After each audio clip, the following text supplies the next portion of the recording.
যারা পরিমাণ যদি মন্দ কাজ করো, দুনিয়ার মানুষ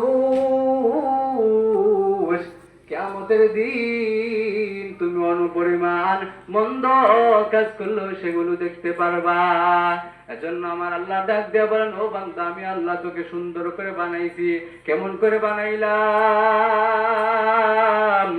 বান্দারে ভালো করে ইয়াদ করে শুন। ফেরেশতা যখন তোর বডিটা বানায়, আমি ফেরেশতাদেরকে ডাক দিয়া বলেন, ও আমার ফেরেশতারা, এই বান্দার চেহারা তোমরা বানাইবে না। আমি আল্লাহ তো সুন্দর করে বান্দার চেহারা সুন্দর করে বানাইব। কেন বানাইব? এই যে বান্দারা বান্দা আমি আল্লাহকে আল্লাহ বলে ডাক দিবে।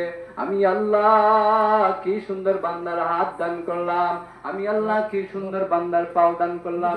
বান্দারে তুমি রাস্তার দিকে হাঁটো, তুমি যখন আস্তে আস্তে রাস্তার দিকে হাঁটো, এই হাঁটার শক্তিটা তোমাকে খেয়ে দিল। তোমার হাত দিছি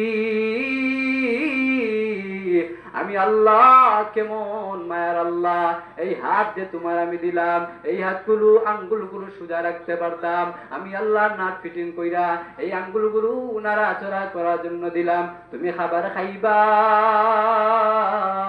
আমি আল্লাহ তোমাকে খাবারের ব্যবস্থা করছি।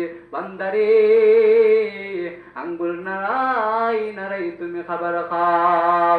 এজন্য ভালো করে বুঝতে হবে ভাই, যেই মালিক আপনাকে আমাকে দুনিয়া